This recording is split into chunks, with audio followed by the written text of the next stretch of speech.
Yo, every week I scour the interwebs to find juicy free games for you to enjoy, and this week is no exception. So I want to start on GOG, where you can get a €30 title 100% free of charge.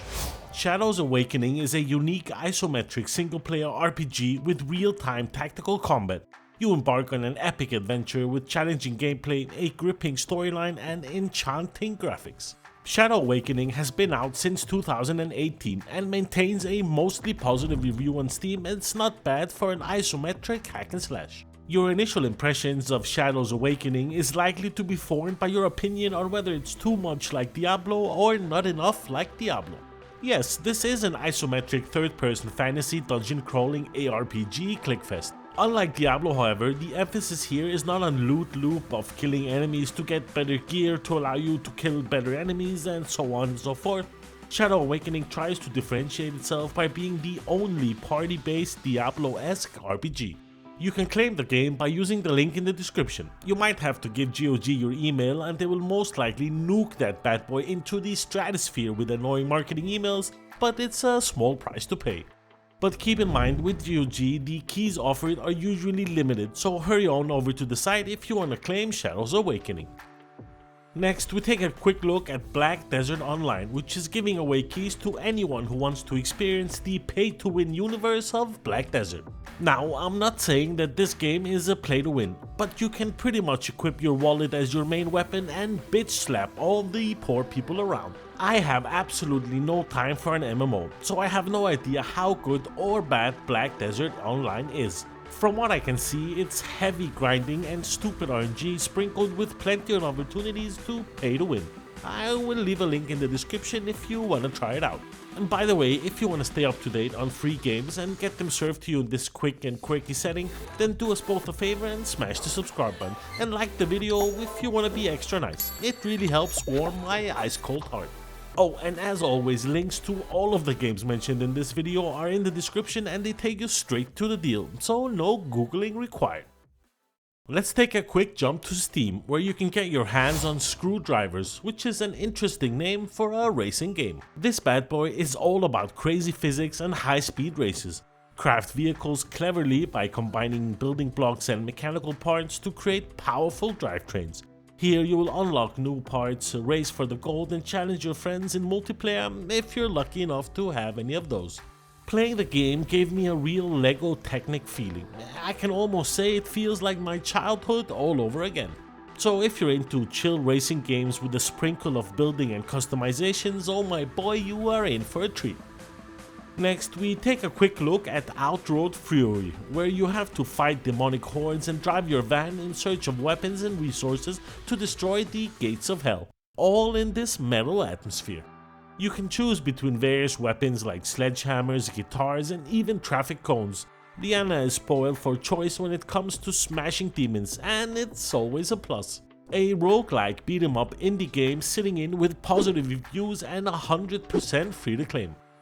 Followed up by another quick mention to Get Off Work, a action-adventure horror game with a twist of exploration. The story is interesting. After coming home from work, the usual atmosphere at home is kinda different. Suddenly someone appears and starts giving you terrifying and strange tasks. It almost feels like coming home to my place, but I don't think there's any correlation. Get Off Work is off to a good start with mostly positive reviews on Steam with 11, and having been released just a few days ago, that's actually not a bad start.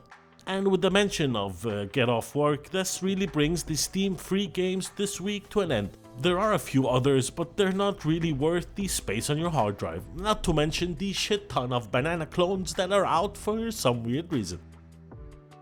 Anyway, we leave Steam and we head to the Epic Store, where a handful of free games are ready to be claimed. Last week we mentioned the games with the corn movie name, Freshly Frosted, and Rumble Club, which I won't spend too much time on in this video. If you're interested about knowing about those two games, then check the video from last week, as they're still available to be claimed until the 27th of June. And from the 27th of June, you can get your hands on Sunless Sky's Sovereign Edition, and this game is very special.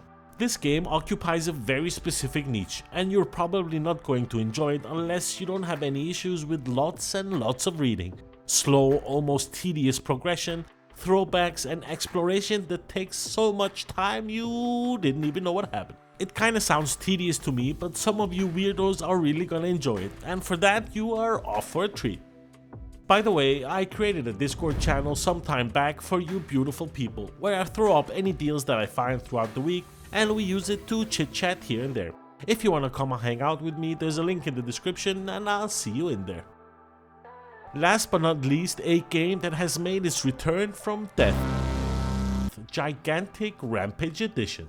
An originally free-to-play MOBA hero shooter that didn't get the treatment it deserved from its previous developer.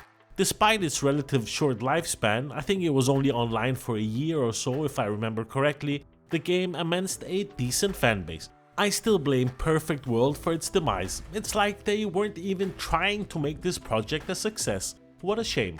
It's still a damn fun game and it looks pretty unique even today, not to mention its hardware requirements are laughably low, so even your grandmother's toaster will be able to run this bad boy at 60 frames per second. It's easy to jump in and play a few matches because they're designed to be fast paced and the game has relatively low skill floor. This makes some heroes easy to learn and for beginners to pick up and enjoy. The skill ceiling on the other hand is pretty high and you can definitely see the difference between new players and old players, and that is something that's very nice. So I suggest you check it out if you don't have anything better to play, and it's currently sitting in with mostly positive reviews on Steam with a total of 3,000 reviews. It will be interesting to see if this bad boy can outlast its initial release of approximately 1 year. I guess time will tell. And that brings us to the end of today's video. Thanks a lot for taking the time to watch my video, thumbs up if you liked it, thumbs down if you didn't, subscribe if you haven't, like it, why not. I'll see you in the Discord, thanks a lot for watching, I'll see you in the next one. Peace.